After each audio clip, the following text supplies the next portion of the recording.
Now, welcome back. And in this segment, in the second segment, we are going to be having a look at what transpired over the weekend in different leagues. I'm talking about the Kenya Premier League, or rather the FKF Premier League, still getting used to referring it as that.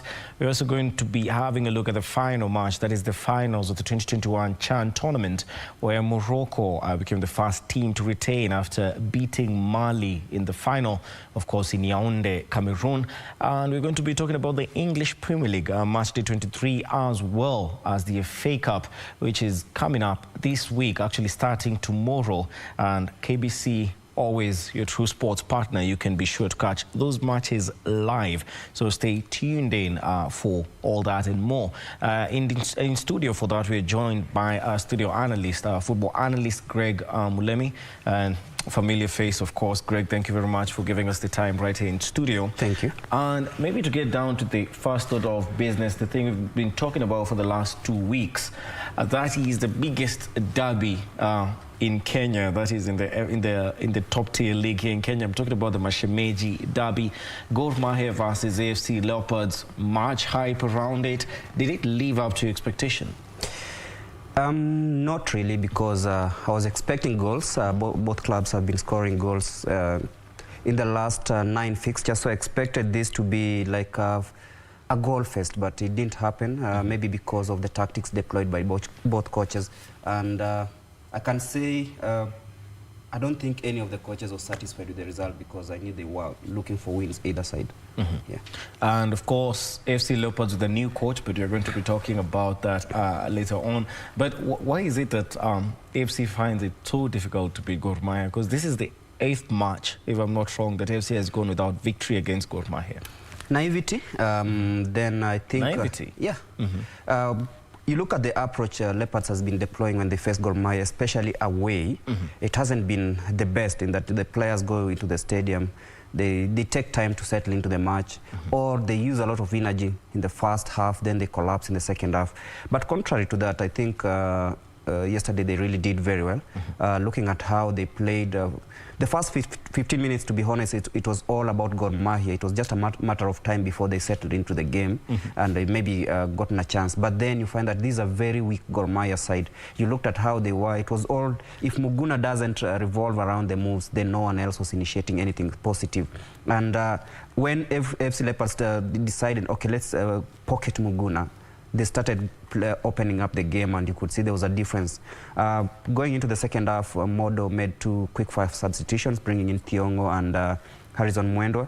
It was something that I think Gor Mahia, it caught them napping, because you saw Leopards were all over the place. But then I question also the finishing of the club, of the strikers, because you could find that most of them were restricted to baby shots and everything. So Modo played a 4-3-3, Pinto played a 4-2-3-1, and you could see there was a very huge disparity in the two teams.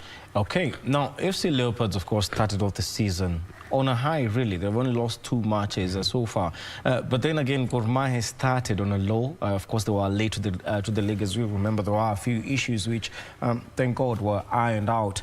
But the difference between the two teams at the moment, you only have 3 points separating the two teams. So were we too quick to maybe consider it, not really Ingwe's season, but most of us thought that Ingwe would actually, you know, be in the title race, which you can say they are, but given the form that they are in at the moment, it's not bad. But then again, you have more teams outperforming them. I mean, at the moment you have Tusker FC, former champions, leading the log maybe. So Ingwe, before we get into Tusker, which we'll be talking about shortly, of course, in other matches, but do you think that AFC are still on the right track? And now they have a new coach, Oxems, apparently he joined over the weekend. Do you believe that they are on the right track to actually being considered as title contenders? They're still in the race. You look at right now, they have 19 points, just I think 5 points off the pace of the top team, that is Tusker.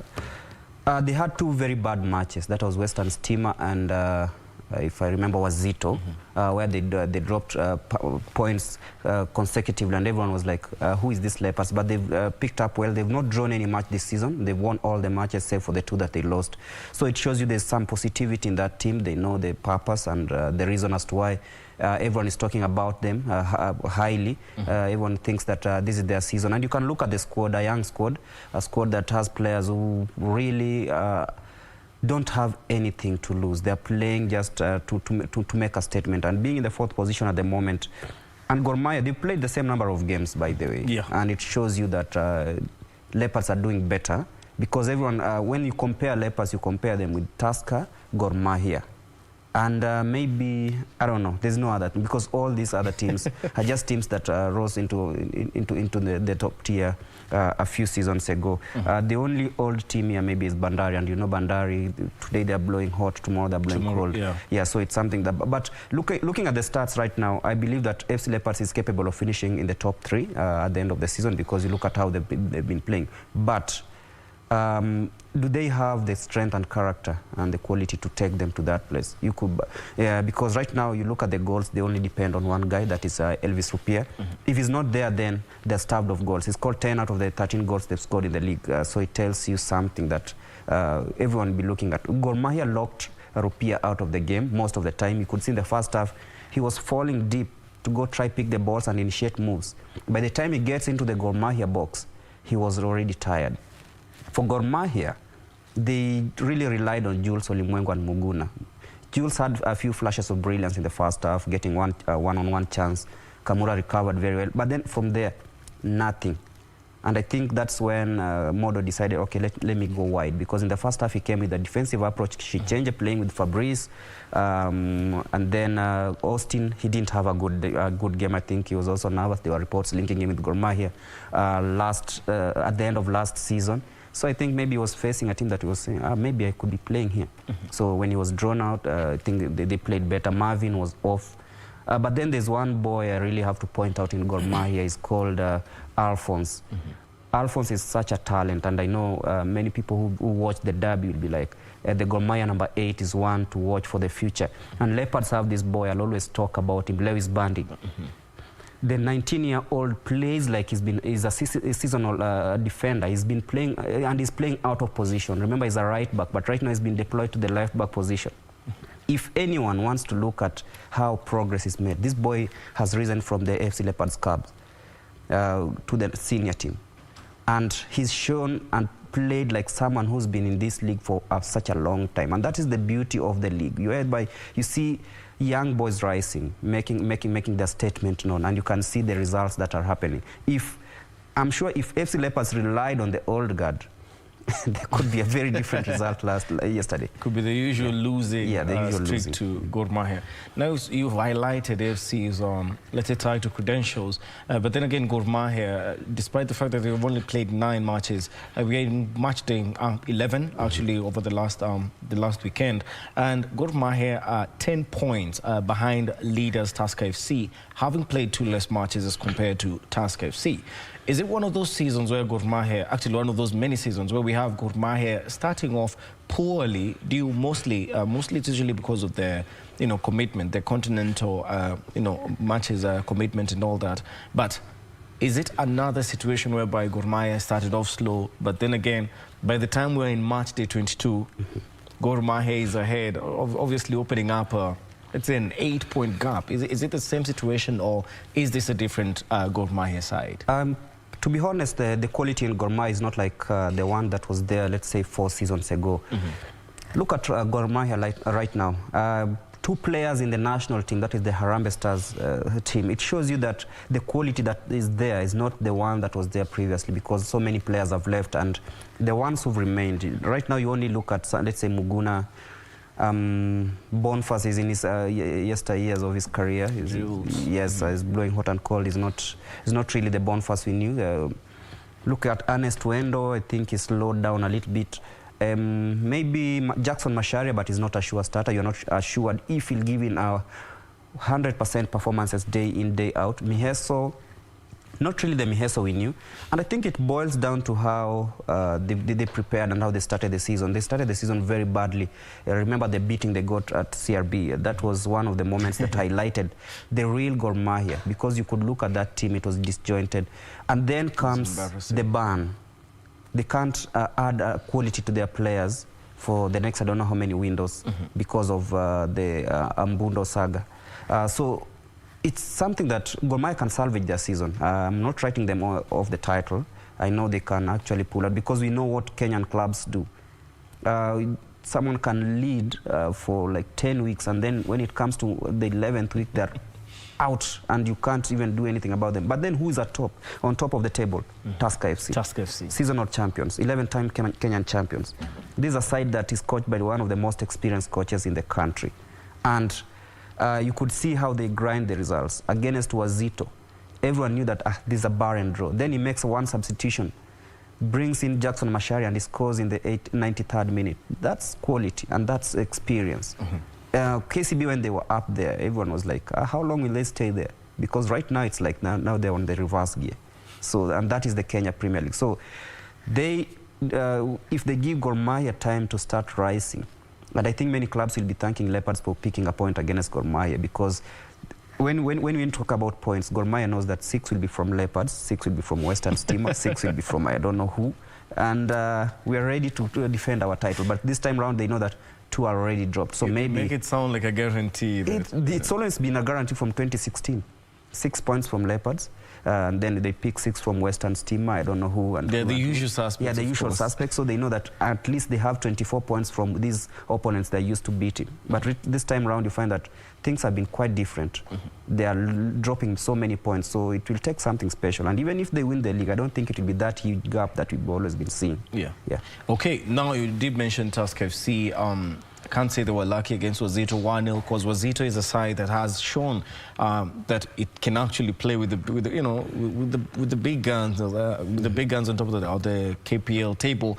Particularly, I'm going to credit Kimanzi for that. Obviously, much credit also goes to the players, but also Kimanzi has had a hand in that.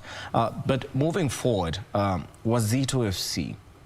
It's not a team that maybe most of us would have imagined sitting among the top 3 on the table. So maybe, and their recent form has shown that indeed they can compete in the top-tier league competitively as other big teams. But how long can they hold on to that? Depending on how they take their matches, because in January they were just exceptional. 5 out of 5. Not many teams did that during that month, and I always credit Kimanzi for bringing the best out of these boys. I'll always say, if it was another manager or other coach who was handling Wazito, I'm not sure which position they were, because most of these players have been there. They were during Stewart Hall's time, Emelis Medo, Fred Ambani. Of course, Fred Ambani didn't really handle so many matches there. But then you look at how they were posting results. It was defeat after defeat after defeat. But then Kimanzi, being a smart coach who knows how to get 100% out of each player, a very good coach in man management, and I think he's just done it perfectly with these boys. They're getting the results, but then it depends with how they perform when they're meeting the big boys. Against Tusker, we expected maybe Kimanzi to make that statement that right now I'm ready for the top 2, or maybe close the gap between the 2 leading packs. It didn't happen, because we know Matano also knows how Kimanzi. So they've been in this business for long. For Wazito, next they meet Gor Mahia, I think. That will be quite a good match to watch. And this is where the title credentials are gauged. And you actually also have to look at the other fixtures. Wazito is taking on Gor Mahia in the next match. And then again, Mathare United. And then they'll have a relatively easier time against Western Stima. Western Stima is never an easy side. They travel to Nairobi on a Saturday morning, played FC Leopards on a Friday morning. That was on 24th. Came and picked the points against FC Leopards. Everyone knew that it was the hottest property in town. So everyone has settled in this league. There's no weak opponent right now in this league, and you can see the results that are being posted by all these sides. At least each side has picked a point from, let's say, any opponent. So I don't think Wazito will have it easy. But against Western Stima. It's a matter of how will they bounce back, because the task ahead is even tougher, because they're going to face the defending champions, and then Kimanzi will be facing Madara United that he's been nurtured, he's played for, he's coached them, won with them the league. So it's a process that Kimanzi needs to show that if I take, let's say, 9 points from these 3 games, then everyone will be talking like the yellow and black submarines. You do realize it actually gets harder for them. Yes, it gets harder. Because after goal, they're taking on Madara United, Zuki Richo, Western Steamer, Bandari, Sofapaka, then Tusker. That's quite a fixture. Exactly. That's what I was asking. Given their performance, given their matches so far, you're an avid football fan, especially on the local scene, can they at least win at least 3 out of 6 matches? Yes, they can. Yes, they can. No doubt they have quality. Kevin Kimani is playing football of his life. He's playing very, very, very well. Musa Masika is risen to the occasion, is won the trust of the coach.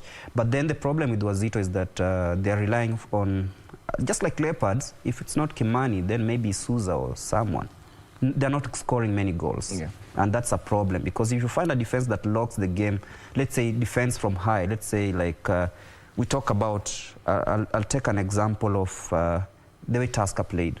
Tusker defended from the first ball, and it's something that really troubled Wazito, because in the first half Wazito played really well, but then in the second half, first line of defense was the attack, second line of defense, midfield, and then the main defense.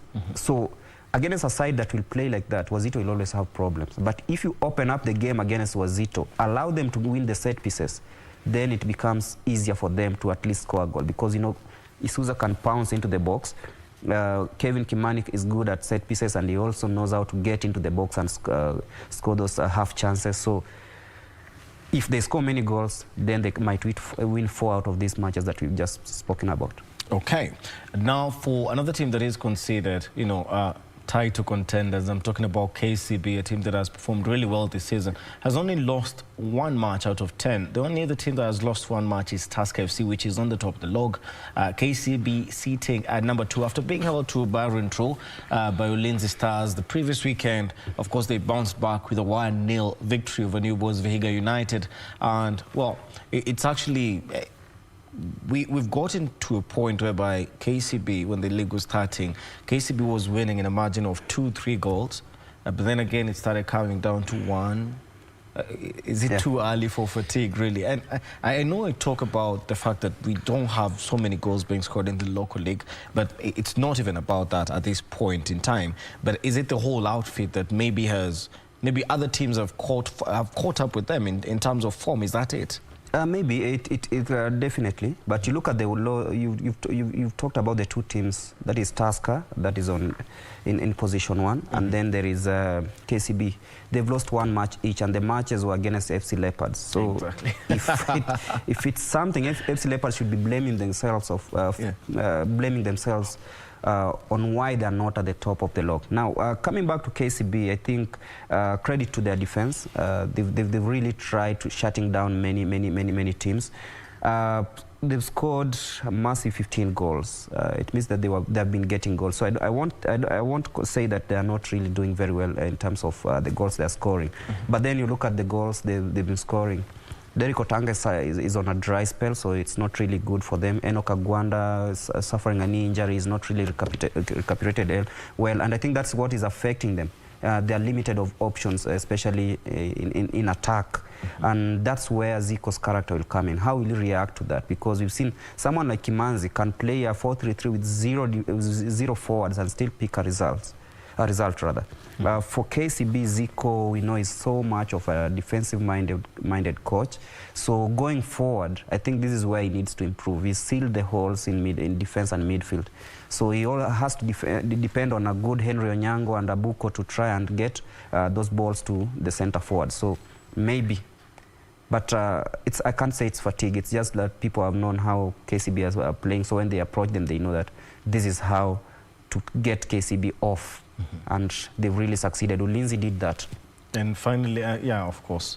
Now to the other team, because we were looking at the teams that have been conceded title contenders this season, and some were saying that Kariobangi Sharks should be considered as a title contender because of the way they started off the season, considering they did not have let's say a very good season the last time around in the of course the league that was topped due to COVID-19, but then again this time sitting fifth on the table, played 11 games, won 5, well, played out to a draw 3 times and lost 3 matches. The third match that they lost coming in the hands of coast-based Bandari FC, that was on Saturday. And is it one of the, again, most of these teams were really flying high in the first 6-7 matches, but now everything is, you know, finally catching up to them? Or is it that Bandari is finally taking its place in the top 5 teams? Yeah, is that what they're aiming for? For Bandari, it's still a long way to go because they've not gotten their footing. And getting a result at Kariobangi Sharks was something that not many expected. Maybe people are expecting a draw or something. For Kariobangi Sharks, they're letting in so many goals. They're soaking so many goals. Yeah, there's good scoring. They've scored 18 goals, which is a very good record. I think it is the second highest scoring team in the league. But then you look at the goals they're conceding, 15. That means that their defense is quite wanting. And I'm surprised they have 6 players in the national team. 6 players in the current national team that has been currently don't get into that. Don't take that direction. Yeah, it means that. But facts are facts. Kariobangi Sharks, they're good when they have the ball. They can play good football.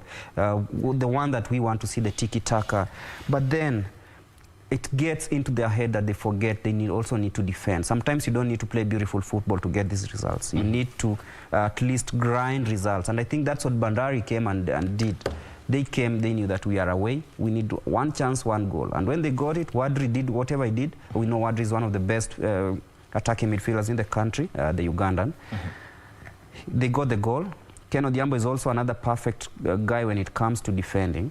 They locked the game. They knew that if you need to lock them out, just sit back, let them have the ball, because sometimes Kariobangi Sharks can hold the ball for 3 minutes, but when they're holding the ball, it's all about the negative passes, the square passes and that thing. So they're not really adventurous. Just holding on possession, to say the least. Yes.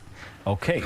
Now, because of time, we are going to be, ending that there. But today, we actually have 2 KPL matches. Mathare United is taking on Nzoia Sugar. That match will be at the Kasarani Stadium. While in Nakuru, Ulinzi Stars taking on Western Steamer. Be sure to stay tuned into our subsequent bulletins, as we will have all the action in regards to that in the evening bulletins. But now, just to mention a few other results from the weekend that we did not get the time to talk about. Nairobi City Stars, of course, their stay in the top-tier league, of course, getting harder and harder by the day after losing 2-0 to Kakamega Homeboys. And you had Zuki Richo losing 2-0 to Bidco United. That was a bit of a surprise for most. Well, literally the others we've spoken about. KCB 1-0 against Vihiga, Kariobangi Sharks losing 1-0 to Bandari, Gor Mahia AFC 0-0. Now, we're going to put a cap on that for now, on the KPL issue, and we're going to be getting into another African tournament. Major tournament, of course, came to a close last night in Yaoundé, Cameroon. I'm talking about the 2021 Chan tournament, whereby Mali were actually unable to take the title away from Morocco. Morocco retaining that title since last time. And then again, hosts Cameroon were unable to finish in the top 3 positions. That is after losing 2-0 to Guinea. If we can have maybe the highlights of that match, I'm talking about Mali losing 2-1 in the hands of reigning champions, well, still champions, Morocco.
Now, Greg, that is what transpired, of course, in Cameroon last night. Morocco retaining the title after a 2-1 win over, well, can't really say 10-man, because for those who watched the game, most of us knew where that match was heading in the final minutes. But then again, maybe what's your your view of that match? Of course, in terms of Morocco dominating, and Morocco coming up as one of the best teams since the tournament started. It was actually among the teams that you could tell that this team is actually going to make it. If not so far, it's not going to be eliminated before the semi-final stage. So maybe, what did you make of that final? It was a balanced affair for the first 60 minutes. You could see both teams were trying to outwit each other. But before I talk about Morocco, I can always say that Mali gave a good account of themselves. They were really, really hungry. They really wanted this trophy. But then naivety crept in as you could see the minutes as the game was wearing out. You could see most of the players were frustrated, the chances they lost in the first half. They started committing mistakes. The goalkeeper, who's the captain, instead of calming down the team, is the one who was all over, Mr. Peter Waweru, demanding for justice. And even when they conceded the first goal, I don't know where the problem was. I don't know why the Malians were really complaining. But for Morocco, I think it just shows you that there's so much quality in that country, in that league. That's why they're dominating even the continental scene in the club competitions. Look at how they lined up. They started the tournament slowly during the first game, but then they started winning progressively. Not forcing results, but earning the results just as they wanted. Against Mali, they knew that Mali would dominate possession because Mali has very good ball players. They have the squad that can run and run and run. They knew that we have moments to seize, moments to take. Which goals was scored again last night? Set pieces. You know that when an opponent wants to beat you to your game, make sure that you have something special, and that is what Morocco did. They capitalized on the mistakes and the errors in defense to pounce on them and score the 2 good goals. And those are goals that I can say those are typical world-class goals scored by a side that knows what they are doing. Not just a side that went to compete. They went for the trophy. They knew that they were the defending champions. And just remind you, they won a tournament that we were supposed to host in 2018. So it makes it even sad. Maybe that could have been Harambee Stars right now. Who knows? True. Yeah. Okay. And in regards to, of course, the third place match, we had host Cameroon losing 2-0 to Guinea. I don't know why. In my head, I kept saying that Morocco won by 2-1. Apologies, of course, to the viewer. It was a 2-0 scoreline, of course, in favor of Morocco. Now in the third place final, match, which actually brought about some, let's say, emotions and some criticism on Twitter of the Cameroonian coach, with people saying that he should be fired, he should resign. But then again, allegedly, he said that he was not hired by the Cameroonian FA. Rather, he was hired by the government, allegedly. So what do you make of that match, of course? Is that government interference? Allegedly. But then, there's this striker, Jeng. He hasn't played in any serious competition for the last 2 years. The last time he featured, I think he was playing somewhere in Tunisia. So the coach called him up to the national team. He apparently had his papers done hurriedly. He signed for a 4th-tier side in Cameroon. And then he was the one leading the attack in the Chan tournament. He scored against DR Congo, I think. So if you have these kind of things happening, and you are the host nation, you had all this time to prepare. You have these beautiful players from Douala, Canon Yeounde, Cotton Sport, all these sides. I don't think Cameroon was even, if it was a tournament being held elsewhere, if Cameroon was playing in that tournament, I don't think they could get even past the first round because they were very poor. I don't think there's a day I've sat watching Cameroon even dominate possession or dominate play in this tournament. And I think the fans are right to call out for the coach's blood because it was an underperformance. I think they just rode by luck to wherever to the 3rd and 4th place playoffs. It just shows you that in Africa we still have a long way to go. Look at how we prepare for tournaments. Look at Zimbabwe. We start blaming bats for underperformances. So it's something that we really need to start thinking about, because you look at this tournament, it's all about nurturing developing talents and making sure that at least expose those players that are playing in the local leagues. And I think those countries participating, especially those who've won the tournament previously, they came in with purpose. Look at not Cameroon, really, Morocco. Look at DR Congo. Look at the likes of Libya. But they won it without players, without a league. The country had no league when they won the inaugural edition. But then you look at how DR Congo, it's really helped them, because you find that these players have been exposed. Most of them are playing in the Maghreb region. Most of them are playing in top-tier sides in their respective countries. They're playing the CAF Champions League, Confederations Cup, almost every season. So for Cameroon, I don't know. It was all about participation, and that is why you say that luck gets your way, and sometimes when your luck ends, then you become a very mediocre thing. And I don't think this Cameroon side has players that can, you know, they're hosting the tournament. That's the Africa Cup of Nations. If you ask me how many players I can pick to fit in the national team, that is the main national team, maybe I'll pick the captain, Solomon, only. The rest of the players... The whole squad. In the whole squad. The rest of the squad. Onana will always come back and pick his position, even Fabrice Ondoa. So are other defenders, the Vincent Abubakars and everyone, Chipo Moting. Because this was a perfect chance for these local players to try and earn their place for the January tournament. They've not shown that. Okay. Besides, of course, the Cameroonian side that you've been quite critical of, understandably... I'm a Cameroon fan, by the way. Yeah. That explains it. And have you been satisfied with the kind of football that has been on display amongst the local, because CHAN is all about local-based players. Do you think that that is a reflection of the growth and development of football in the continent, considering, maybe, as you said, some of these players will be paid to participate in the African tournament later on, but do you think the team's African football is on the right path? Definitely. You look at the previous editions, we always knew that the favorites were ABC, but look at Mali. If I was, let's say, let me come back home, if I was the Football Kenya Federation, instead of going to Germany, Spain, or Brazil, or whichever country, South Africa, or these other developed countries, to go and, let's say, find a pathfinding mission, try find out why they are successful, please, FKF, go to Mali. Mali has the best youth structures in this continent. I can always say that if anyone wants to dispute that, then that's my opinion. Mali have the best youth structures. Look at the youth teams Mali has been fielding from the time of Freddy Kanute, Mamadou Diarra, Momo Sissoko, Musa Marega. Look, now we have the Adam Kanute. Yes. Look at the kind of players Mali has really nurtured. Look at the youth teams. They participated in World Cups, Africa Cup of Nations, all these youth tournaments. And they've performed really well. When they came into this tournament, Mali players, I think they have an average age of 23. It shows you that there's that progression. They brought in a young squad that everyone has seen. They've made a statement in the continental scene. Next year, when let's say they qualify for the Cup of Nations, I'm sure that a host of these players will be back in Cameroon, where they finished second. And who knows? They might just perform the way they performed in Gabon. You remember when they finished second?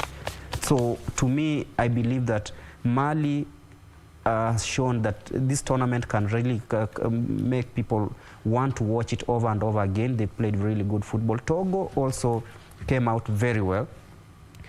Definitely, this was one of the best tournaments that have been hosted. CHAN, you look at the quality of football. It wasn't like, you know, when you talk about local leagues, you're looking at Route 9 football, whereby everyone just bypasses the midfield, try to find goal. But here, people came to express themselves. Players came to express themselves. And what made me even more excited was African local coaches. They performed really, really well. Look at the Wazungus. All of them were eliminated somewhere. And it shows you that we are the only people who can solve our African problem, not necessarily hiring the foreign blood who can come in. They come in with egos. And then they start blaming bats and witchcraft for not performing. Yeah. That is actually quite a good message. We should trust our local coaches more in more sports disciplines, really, because we have the best we have the best coaches, we have the best players who most of them transition on to be coaches. You know, they follow up on their education and whatnot. I don't see any reason why they should be denied that chance, of course. Exactly, and just shows even locally, we don't have to hire white men to come and develop our system. We've always done that with our own very own good coaches who maybe they can get talent from elsewhere because they understand this game more than these guys. Yeah. Okay, today I'm really avoiding many routes that Greg is attempting to take on the show. But now, because of time, we still have other issues to discuss. And before we get to the FA Cup, which obviously KBC Channel 1, your true sports partner, will be bringing you this coming week, actually this week really. Let's talk about the EPL for a bit. We're going to be touching on we have established particular matches, particular issues to be discussing, and top on that list we'll start with the match day 23 curtain raiser really on Saturday at 3:30 p.m. which was Aston Villa hosting Arsenal at Villa Park. And before we get down to talking about that, kindly my producer, maybe if we can get to have a look at the highlights.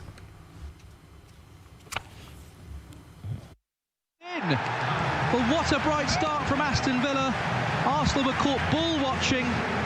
When the ball came in from Traore, Ollie Watkins' shot took a slight deflection, but it's into the corner of the net. Good effort. Very smart save from Martinez, but that was an excellent try from Xhaka. Traore, it's a lovely turn. Oh, he tried to dink it over. Matt Riley makes the save. Goes short. McGinn giving him a man. Back to Grealish.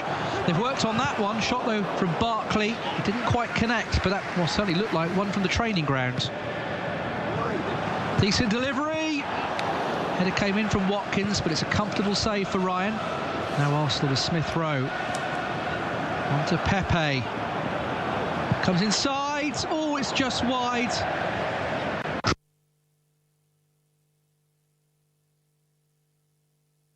Actually, something interesting to note, Aston Villa, despite winning that match, sitting 9th on 35 points on the log, they have 2 games in hand, which is quite interesting, and which, Greg, I don't know if for you, they have been the standout team this season, considering they were struggling the whole of last season. Aston Villa winning 1-0 against Arsenal on Saturday.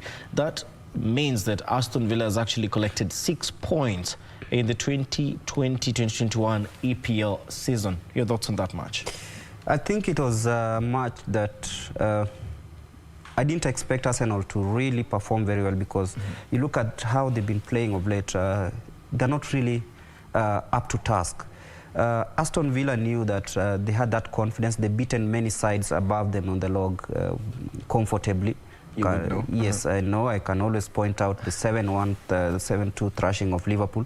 That's why that showed you that this is a team that knows when to pick the results. And against Arsenal, I think Arsenal, I've always said that Arsenal is suffering from a problem that started after Arsene Wenger left, in that they don't have that squad that can always give that consistent result. They've not done so. At least after Christmas, they did so for a couple of matches, and everyone was like, Arsenal, they rose up to 7th on the table. They gave themselves hope. But then you look at the downward trend has started again. Right now they're 10, 31 points. This is unlike Arsenal. For Aston Villa, I think the buyings they made during the summer, especially, I'll point out the likes of Ross Barkley, Bertrand Traore. Yes, these are players who brought in new blood, new dimension in the team. The Ollie Watkins, a boy that nobody was really talking about a few seasons ago. Now he scored, I think he scored 6 goals against these top sides.